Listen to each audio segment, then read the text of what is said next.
नमस्कार, मैं राखी और आप देख रहे हैं न्यूज़ 31 उत्तराखंड। और आज मेरे साथ इस खास बातचीत में स्टूडियो में मौजूद हैं बीजेपी के वरिष्ठ नेता सुरेश तिवारी जी, जिनसे हम बात करेंगे बढ़ती महंगाई पर, बढ़ती बेरोजगारी पर और साथ ही साथ बात करेंगे कि 2022 के आगामी विधानसभा चुनाव में बीजेपी की क्या रणनीति है। तो चलिए शुरू करते हैं आज की ये खास बातचीत। बहुत बहुत स्वागत है सर आपका हमारी इस खास बातचीत में। सर, सबसे पहले मैं आपसे यही पूछना चाहूंगी कि 2022 के विधानसभा चुनाव के लिए आपकी क्या तैयारियां हैं? देखिए, उत्तराखंड के अंदर इस समय भारतीय जनता पार्टी की सरकार है और 4 वर्ष हमारी सरकार को यहाँ काम करते हुए हैं। उत्तराखंड के अंदर जब पिछली बार हरीश रावत जी से के बाद हमारी सरकार बनी तो किस प्रकार का वातावरण पूरे प्रदेश के अंदर था। हरीश रावत जी के नेतृत्व में कांग्रेस के 6-7 बड़े मंत्री कांग्रेस छोड़ के आए। विजय बहुगुणा जी जैसे वरिष्ठ नेता पार्टी छोड़ के आए।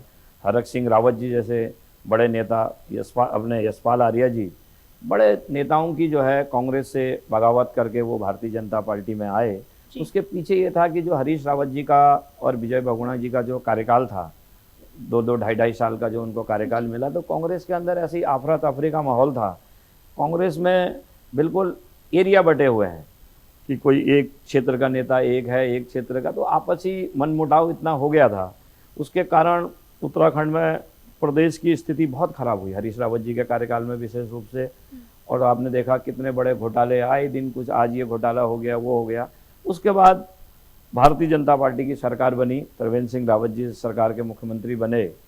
और आपने देखा होगा कितनी आज की तारीख में प्रदेश के 4 वर्ष हमारी सरकार को हो गए। हम दावे के साथ कह सकते हैं कि हमारे मुख्यमंत्री के ऊपर, त्रिवेंद्र सिंह रावत जी के ऊपर, हमारे सरकार के किसी भी मंत्री के ऊपर या हमारे 57 विधायक हैं, किसी भी विधायक के ऊपर अगर हमारे पास किसी भी प्रकार का कोई एलिगेशन लगा हो, पूरी तरीके से पाक साफ हमारी सरकार जनता के विश्वास की कसौटी पर खरा उतरने का पूरा प्रयास कर रही है। और हमें पूरा विश्वास है कि जिस प्रकार से 4 वर्ष का हमारा कार्यकाल, 18 तारीख को हमारा 4 वर्ष का कार्यकाल सरकार का हो जाएगा। सर, अभी आपने कहा कि आपकी पार्टी जो है पूरी तरह से काम कर रही है, लेकिन आपकी पार्टी पर आए दिन ये आरोप लगते हैं काम ना करने के। क्या लगता है उस पर, आपको आगामी चुनाव में इसका नुकसान भुगतना पड़ सकता है? देखिए, ऐसे अब आरोप तो लगाया जाना, कोई भी आरोप लगा सकता है, लेकिन पार्टी के अंदर देखिए, पहली हमारी ऐसी सरकार है त्रिवेंद्र सिंह जी के नेतृत्व में जिसमें सरकार और संगठन का इतना अच्छा तालमेल हमारे साथ दोनों के बीच में है। देखिए, जहाँ पर सरकार का काम होता है तो हमारे वहाँ सारी चीज़ें संगठन से पूछ करके होती हैं।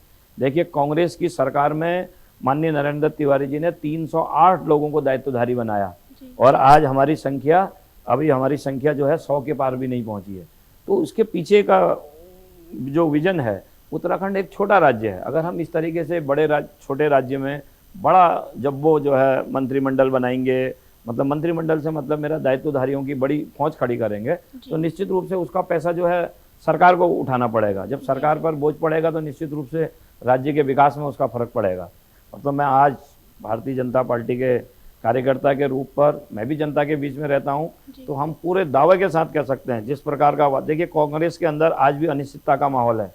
हरीश रावत जी अलग बात करते हैं, इंदिरा हृदय जी अलग बात कर रही, प्रीतम सिंह जी अलग बात कर रहे हैं। आखिर कांग्रेस जब तक एक छाता के नीचे खड़ी नहीं होगी, एक स्थान पर, अगर ये देखिए, एक तरफ भारतीय जनता पार्टी की सरकार है जो अच्छा काम कर रही है, आप कांग्रेस जो है सरकार में आना चाहती है, लेकिन आप तब आएंगे ना जब आपका पूरा संगठन एकजुट होगा। सर, लेकिन जब से उत्तराखंड बना है तब से ये इतिहास रहा है कि एक बार बीजेपी एक बार कांग्रेस। क्या लगता है इस बार बीजेपी ही आएगी, आप ये कैसे कह सकते हैं? देखिए, उत्तराखंड राज्य बनने के बाद निश्चित रूप से कांग्रेस और भारतीय जनता पार्टी की सरकारों का अदला बदली हुई है।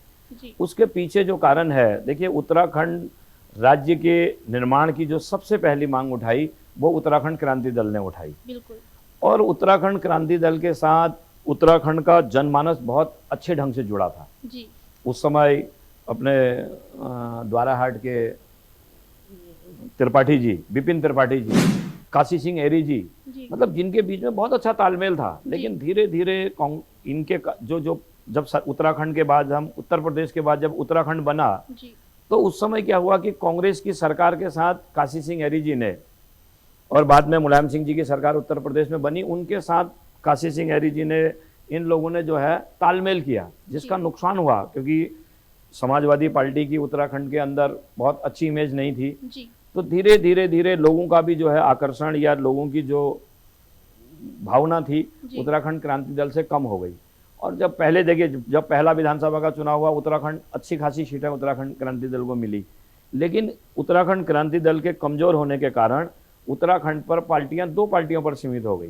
देखिए, बहुजन समाज पार्टी को भी अच्छा अवसर मिला, जब हमारा राज्य बना तो 9 विधायक बहुजन समाज पार्टी के जीत के आए, लेकिन धीरे धीरे जिस तरीके से बहुजन समाज पार्टी की भी आपसी लड़ाई हो गई, जी जी दूसरी बार 5 पे आ गए, पिछली बार 2 पे आ गए, जी। तो आज की स्थिति यह है कि मेरे को लगता है कि उत्तराखंड के अंदर भारतीय जनता पार्टी और कांग्रेस के बीच में सीधी टक्कर होगी। अभी थोड़े दिन पहले से ही आम आदमी पार्टी भी यहाँ सर लॉन्च हुई है। जी जी सर, अभी जिस तरह से जो मुद्दे उठ रहे हैं, जैसे किसान आंदोलन का मुद्दा हो गया, जैसे बेरोजगारी का मुद्दा हो गया, बढ़ती महंगाई का मुद्दा हो गया, ये ना सिर्फ राज्य के बल्कि ये केंद्र स्तरीय पे भी अगर हम देखेंगे तो केंद्र स्तर के भी ये बहुत बड़े मुद्दे हैं। क्या लगता है कि 2022 का इन मुद्दों का चुनाव पर क्या असर पड़ेगा?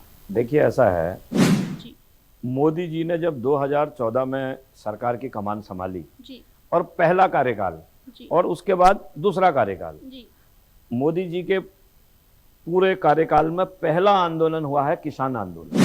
सिर्फ किसान आंदोलन ही नहीं, हाँ किसान आंदोलन पहली बार हुआ है कह सकते हैं, लेकिन इससे पहले एनआरसी को लेकर जो मुद्दा हुआ, उससे पहले सीएए को लेकर जो कितना दिल्ली में प्रदर्शन हुआ, तो ये सारे जो भी मुद्दे उठ रहे हैं ये हो तो बीजेपी की सरकार में ही रहा है। इससे पहले तो ऐसे कभी मुद्दे, जन मुद्दे इस तरह से सड़कों पर नहीं उतरे थे।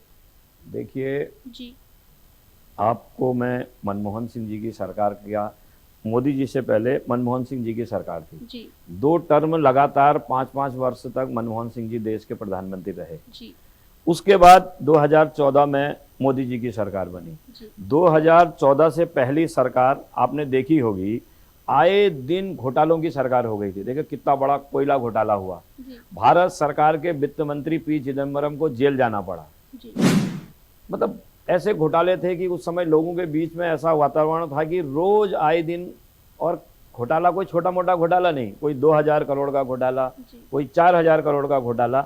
उसके बाद मोदी जी ने कमान संभाली। जी जब मोदी जी ने देश के प्रधानमंत्री की कुर्सी संभाली और वो धीरे धीरे जब वो दुनिया के देशों में घूमने लगे, जी तो मोदी जी की लोग मजाक करते थे जी। कि मोदी जी देश में कम रह रहे हैं, विदेशों में ज्यादा विदेशों में रह रहे ज्यादा हैं। घूम आप रहे समझ रहे हैं ना? जी तो धीरे धीरे मोदी जी ने लोगों के साथ दोस्ताना संबंध किए। जी जो देश, अमेरिका जैसा देश जो भारत को बहुत हल्के में लेता था, वहीं मनमोहन सिंह जी के कार्यकाल में आपको ध्यान होगा अमेरिका ने कभी भी भारत को प्राथमिकता नहीं कोई दी थी। प्राथमिकता नहीं दी। जी इस बात को आप मानते हैं ना? जी लेकिन मोदी जी ने धीरे धीरे पूरे दुनिया के देशों से दोस्ती की, हम्म, उसका परिणाम मिला। देखो कितनी मजबूत विदेश नीति उन्होंने अपनी, क्योंकि उनके दिमाग पर था इस बात को, जी क्योंकि वो गुजरात के 3 बार मुख्यमंत्री रह चुके थे और भारतीय जनता पार्टी के संगठन मंत्री और कार्यकर्ता के रूप से वो तो बिल्कुल जमीन से काम करे हुए व्यक्ति जी थे। जी जी और भगवान केदारनाथ जी की उनको कृपा है। जी तो पूरी दुनिया के अंदर आज आप देख रहे हैं जो दुनिया के शक्तिशाली देश हैं, जी उनमें आज भारत का कितना स्थान है। हाँ अमेरिका के पहले राष्ट्रपति जो अभी जॉर्ज बुश थे, जी कितना उन्होंने जो है भारत के साथ उनके कितने अच्छे संबंध थे। अभी दोबारा सरकार बदली, जी उसके बाद भी देखिए नए वहाँ के अमेरिका के राष्ट्रपति ने कहा हम भारत सरकार के साथ पूरे दोस्ताना संबंध बनाए रखेंगे। जी जो संबंध हमारे पहले थे उससे भी अच्छे संबंध हम भारत सर, सरकार से बनाना बाहर के चाहते हैं। देशों से तो संबंध अच्छे हैं, लेकिन देश की जनता से जो संबंध टूटता जा रहा है उसके बारे में क्या कहेंगे? देखिए ये बात जी में कोई दम नहीं है कि जी। देश की जनता से उनका संबंध टूटता जा रहा है। जी देखिए किसी भी राजनीतिक दल की प्रामाणिकता होती है कि अगर जहाँ चुनाव हो, जी जी उस चुनाव में अगर वो चुनाव हार रहा जी तो उसको ये लगता है कि कहीं ना कहीं हमारी कमी है। जी ऐसा नहीं कि जीतने में कमी नहीं होती है, जी जी जी लेकिन जब सरकारें बनती हैं जी जनता के जनादेश से बनती हैं, जी जनता के विश्वास से बनती हैं। बिल्कुल देश के जिन राज्यों में चुनाव हो रहे हैं जी उन राज्यों में आप देखिए, साउथ में आप चले जाइए, जी पूरे देश में भारतीय जनता पार्टी पहले एक सीमित तक, पहले लोग कहते थे कि ये शहरी लोगों की पार्टी है, लेकिन आप देख रहे हैं धीरे धीरे कांग्रेस शासित राज्य जी जी कितनी मजबूती के साथ और कितने बहुमत के साथ भारतीय जनता पार्टी की सरकारें वहां बन रही हैं। तो उसके पीछे मोदी जी के प्रति देश के लोगों का विश्वास। देखिए आज भी किसान आंदोलन चल रहा, जी किसान आंदोलन पर जो अपने टिकैत जी इतना आजकल आंदोलन के मुखिया बने हैं, जबकि वो अपनी पार्टी के प्रवक्ता हैं। जी उनके राष्ट्रीय अध्यक्ष उन्हीं के भाई हैं, जी लेकिन राष्ट्रीय अध्यक्ष को कोई नहीं पहचान रहा। जी सब लोग कह रहे हैं कि साहब राकेश टिकैत को लोग पहचान रहे हैं, जी जबकि राकेश टिकैत किसान यूनियन के अपने जो उनका हुआ है उसके प्रवक्ता हैं। जी जी पूरा आंदोलन जो है, जब भारत सरकार ने किसान बिल के बारे में जब किसान नेताओं से बातचीत की, राकेश टिकैत जी वही टिकैत जी हैं जिन्होंने भारत सरकार के उस बिल का समर्थन किया। राकेश टिकैत जी ने, राकेश टिकैत जी के किसान नेताओं ने भी, राकेश टिकैत जी ने भी उस समय समर्थन किया। उसका आपके पास उसके आप नेट पर देखेंगे तो उनके कई हुई बातें हैं। लेकिन जब किसान आंदोलन शुरू हुआ, देखो किसान आंदोलन शुरू होने पर जब धीरे धीरे कुछ किसान नेताओं ने इस आंदोलन को शुरू किया, हाशिए पर पड़ी कांग्रेस। कांग्रेस को एक मुद्दा मिल गया। देखिए, आप किसान आंदोलन के पीछे कौन है आप बताइए। किसी भी राज्य में देखिए, आपको मैं अभी बता रहा हूं, आप किसी भी राज्य की आप उसका इतिहास उठा के देखिए, वर्तमान समय में जहां पर भी आंदोलन हो रहा है, देखो आंदोलन 2-3 राज्यों में ही ज्यादा हो रहा। जी जी सर, 2-3 राज्यों में नहीं, आजकल तो हर एक राज्य के किसान आपको वहां पर दिल्ली बॉर्डर के समर्थन में मिलेंगे, दिल्ली किसान आंदोलन के समर्थन में मिलेंगे। देखिए, ये ठीक बात है कि जो किसानों की कोई समस्या है, देखो देश की सरकार या तो ऐसा किसी हट पर आ जाए कि हम किसी की बात नहीं सुनेंगे।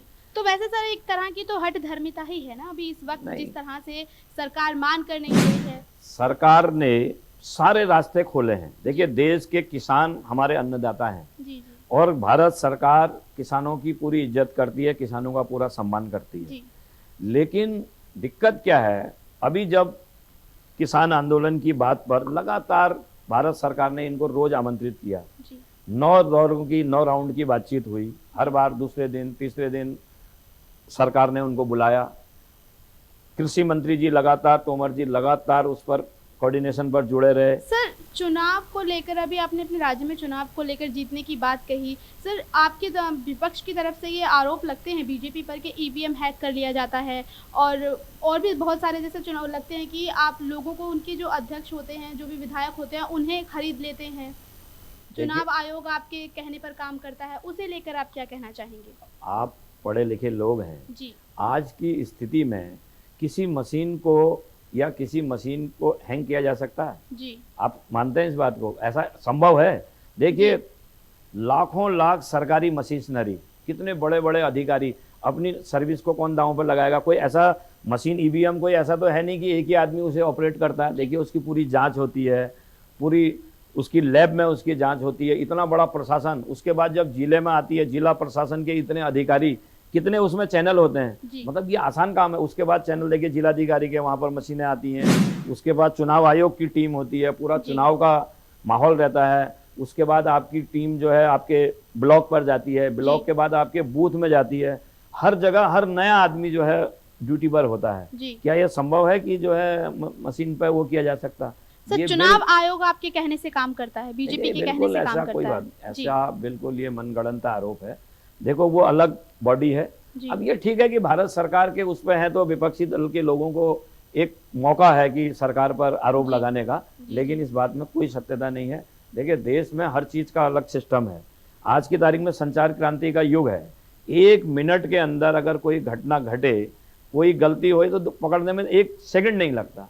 और कौन आदमी जो इतने बड़े बड़े पदों पर बैठा है, कौन आदमी किसी के कहने पे ऐसा काम कर देगा? ये तो लोकतंत्र में फिर इस बात की फिर बात ही क्या रह जाएगी? सर एक सर्वे के मुताबिक उत्तराखंड के मुख्यमंत्री त्रिवेंद्र सिंह रावत की अगर हम बात करें, उन्हें जीरो मुख्यमंत्री के तौर पर, यानी विकास के लिए काम करने वाले जीरो मुख्यमंत्री के तौर पर देखा गया। उसे आप किस तरह से समझते हैं? क्या कमी रही सरकार के कामकाज में? देखिए, जो चैनल की आप बात कर रहे हैं जी, चैनल ने अपना सर्वे किया जी। अब किस आधार पर किया, क्या किया, उन्होंने किससे बातचीत की, वो चैनल का विषय है। जनता से बात की थी सर। अब जिससे भी बात की होगी, हम उस बात पर बिल्कुल 1% भी सहमत नहीं है। देखिए, उत्तराखंड के मुख्यमंत्री त्रिवेंद्र सिंह रावत जी को जो व्यक्तिगत रूप से जानते हैं, देखो हम त्रिवेंद्र सिंह रावत जी के साथ लगातार 1990 से काम कर रहे हैं। त्रिवेंद्र सिंह रावत जी विधायक बनने से पहले भारतीय जनता पार्टी के संगठन मंत्री रहे हैं। एक बहुत सामान्य परिवार से, यानी कि मैं कह सकता हूं एक गरीब परिवार से निकल के आए हैं। धीरे धीरे संघ की विचारधारा पर काम करते हुए, फिर पहले संघ के स्वयंसेवक रहे, उसके बाद जाके हमारे वहाँ संगठन मंत्री रहे। जी। विधायक तो बहुत बाद में बने, विधायक बनने के बाद भी देखिए कृषि मंत्री बने। कृषि मंत्री के समय में भी उनका काम, पूरे ईमानदारी का काम, उनकी कृषि मंत्री के समय में उनकी तारीफ हुई। जी। उसके बाद अभी नई सरकार में उनको मुख्यमंत्री बनाया। देखिए 4 साल के अंदर आप जो कह रहे हैं कि उनकी टीआरपी कम है, ऐसा कहीं नहीं। देखिए भारतीय जनता पार्टी के कार्यकर्ताओं के बीच में स्वीकार्यता, जनता के बीच में, देखिए आए दिन, भाई छोटा सा राज्य है, जी जी 4 साल के कार्यकाल में 1 वर्ष का कार्यकाल पूरा कोरोना का रह गया। सर, इस बार काफी ज्यादा चर्चा है कि इस बार आप कालाढूंगी विधानसभा से चुनाव लड़ सकते हैं, उस पर आप क्या कहेंगे? देखिए मैं भारतीय जनता पार्टी के कार्यकर्ताओं में बाल्यकाल का कार्यकर्ता हूँ। जी। मैं समझता हूँ कि ऐसा नहीं कि नहीं होंगे कार्यकर्ता, मुझ जी, जैसे सैकड़ों कार्यकर्ता होंगे, लेकिन ऐसे कम कार्यकर्ता होंगे। विशेष रूप से कालाढूंगी विधानसभा के अंदर मैं दावे के साथ कह सकता हूँ कि मैं बाल्यकाल का कार्यकर्ताओं में 1-2 कार्यकर्ता और कोई ऐसे हो सकते हैं उस समय के समय से, क्योंकि मैं 9वीं कक्षा में पढ़ता था। 9वीं, तब से मैं लगातार सामाजिक कार्यों में जुड़ के रहा हूँ। 1988-89 में मैं नवयुवक मंगल दल का अध्यक्ष बन गया, रामलीला कमेटी का अध्यक्ष बन गया। फिर 89-90 में राम जन्मभूमि का आंदोलन बहुत चरम पर था, क्योंकि हम भी नौजवान थे, तो आज भी नौजवान है, ऐसा नहीं है नौजवान थे। बिल्कुल सर। तो उस समय हमारे अंदर एक, हम कुछ जानते ही नहीं थे, स्कूल में पढ़ते थे, तो एक जुनून था कि जिस तरीके से राम जन्मभूमि आंदोलन का बहुत बड़ा आंदोलन पूरे देश के अंदर चला, तो हमको भी उसमें लगा। मैंने भी उसमें बढ़ चढ़ के हिस्सा लिया। 3-4 जगह हल्द्वानी के, मैं एक बार मैं बंशीधर भगत जी के साथ, एक बार ऊंचा पुल पर, एक बार हल्द्वानी थाने में, 3-4 बार हमको भी पुलिस ने गिरफ्तार किया। लेकिन एक पार्टी कार्यकर्ता के रूप में मैंने लगातार पार्टी का काम किया। मैं भारतीय जनता पार्टी के बहुत कम कार्यकर्ताओं में मैं भी शामिल हूं कि जिन्होंने, मैं ग्राम सभा, ग्रास लेवल से उठकर मैंने पार्टी का काम किया है। मैं 1990 में लोहरिया साल मल्ला ग्राम सभा का अध्यक्ष बना भारतीय जनता पार्टी का। उस समय न्याय पंचायतों के आधार पर भी चयन होता था। फिर मैं न्याय पंचायत का अध्यक्ष बना। भारतीय जनता युवा मोर्चा का मैं हल्द्वानी ब्लॉक का अध्यक्ष बना। फिर मैं भारतीय जनता युवा मोर्चे के जिले का महामंत्री रहा। मैं भारतीय जनता युवा मोर्चे के कुमाऊं का प्रभारी रहा। उसके बाद मैं भारतीय जनता युवा मोर्चा का प्रदेश का मीडिया प्रभारी भी रहा। और पिछले 10 वर्षों से मैं लगातार भारतीय जनता पार्टी के प्रदेश का सह मीडिया प्रभारी के रूप पर जो है पार्टी का काम कर रहा हूँ। इसके साथ साथ मैं सामाजिक संगठनों के साथ भी धार्मिक कार्य। अभी जो गैरसैंण में लाठीचार्ज हुआ है, उसे लेकर आप क्या कहना चाहेंगे? नहीं, लाठीचार्ज, देखिए अब लाठीचार्ज, जिस तरह से महिलाओं के ऊपर इतनी बर्बरता दिखाई गई पुलिस की ओर से, क्या लगता है सर? क्योंकि यहाँ पर इतनी ज्यादा बुजुर्ग लोग भी उस धरने में शामिल थे और महिलाएं भी थी, उन पर इस तरह से पुलिस ने लाठीचार्ज किया, कहाँ तक सही है वो? नहीं, अब देखिए क्या वहां पर की परिस्थिति, चूंकि मैं तो वहां पर था नहीं, क्या परिस्थिति रही, क्या पुलिस प्रशासन, क्योंकि आंदोलनकारी भी काफी उग्र हो गए थे, क्या परिस्थिति रही, मैं उस बारे में, क्योंकि मैं वहां पर था नहीं, बहुत ज्यादा मुझे उसकी जानकारी नहीं है। लेकिन पुलिस को भी जनता पर लाठीचार्ज करने से पहले थोड़ा सा संयम बरतना चाहिए, ये भी आवश्यक है। और सर, उस जनता में ना सिर्फ आदमी बल्कि महिलाएं और बुजुर्ग भी शामिल थे। अब देखिए जब कोई प्रतिनिधि मंडल होता है, उसमें नौजवान भी होते हैं, उसमें महिलाएं भी होती हैं, उसमें पुरुष भी होते हैं, और कई बार ऐसा होता है कि जब भीड़ होती है, मॉब होता है, जब लोगों का ज्यादा जनसमूह होता है, तो कुछ खुरापाती लोग भी होते हैं, अराजक तत्व लोग भी होते हैं। कई बार आपने देखा होगा इस प्रकार का भी माहौल हो जाता है कि अराजक तत्व कई बार जो है मौके का फायदा उठा देते हैं। अब क्या परिस्थिति रही, लेकिन फिर भी लाठीचार्ज करने से पहले प्रशासन के लोगों को भी संयम बरतना चाहिए, ये मेरी व्यक्तिगत राय है। सर, इस बार 2022 के विधानसभा चुनाव में आम आदमी पार्टी भी विपक्ष में खड़ी है, क्या लगता है कितनी बड़ी चुनौती होगी बीजेपी के लिए? देखिए, आम आदमी पार्टी उत्तराखंड में नई पार्टी के रूप में आई है। दिल्ली और उत्तराखंड की बिल्कुल परिस्थिति अलग है। देखिए, दिल्ली के अंदर पूरे देश के हर तरह के लोग रहते हैं। उत्तराखंड के अंदर, उत्तराखंड अलग तरीके का राज्य है। देखिए, एक हिस्सा है मैदानी हिस्सा और एक हिस्सा है पहाड़ का हिस्सा। और पहाड़ में संगठन खड़ा करना, गांव हमारे दूर दूर तक, दूरस्थ क्षेत्रों में तक जाना इतना आसान नहीं है। एक मैदानी बेल्ट है, हरिद्वार से लेकर देहरादून, उधम सिंह नगर, हल्द्वानी, इस बेल्ट को आप मैदानी मान सकते हैं। क्योंकि आम आदमी पार्टी एक नई पार्टी के रूप में उत्तराखंड में आई है, तो मुझे तो नहीं लगता कि कोई बहुत ज़्यादा प्रभाव उत्तराखंड आम आदमी पार्टी यहाँ पर वो जी, करेगी। जी। लेकिन देखिए, चुनाव होता है, जनता जी, के जी।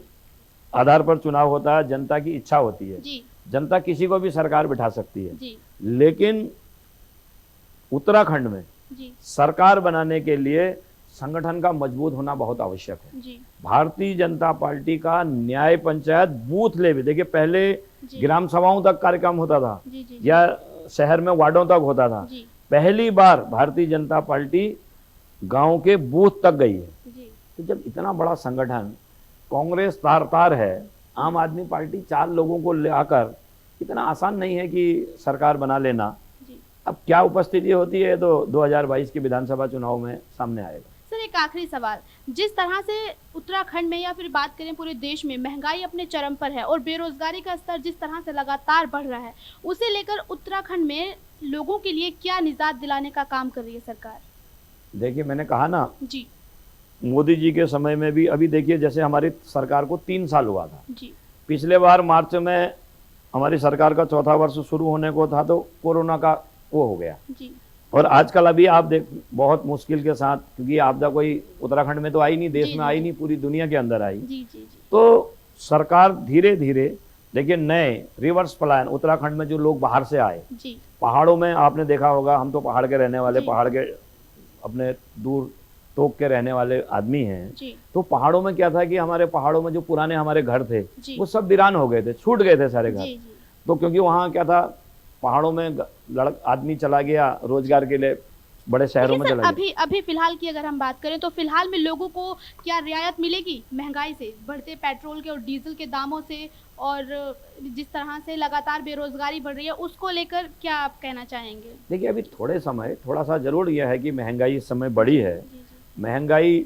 बढ़ने का जो कारण है वो पिछले 1 वर्ष में जो कोरोना का जो प्रकोप इस देश में था, क्योंकि उसके कारण पूरी अर्थव्यवस्था पूरी रुक गई। Yes sir. भाई देखिए, पूरा आज लोगों को लग रहा कि एकदम तेल का दाम भी बढ़ गया, महंगाई हो गई। जी, देखिए, इतने समय से सरकार ने दुनिया भर पर, पूरे देश के अंदर किस प्रकार से जो है स्थिति को संभालने में पैसे की दिक्कतें आई, जी। सब चीज़ आई, लेकिन मोदी जी ने बहुत अच्छे ढंग से, देखिए कितने अच्छे ढंग से उन्होंने उसको वो किया।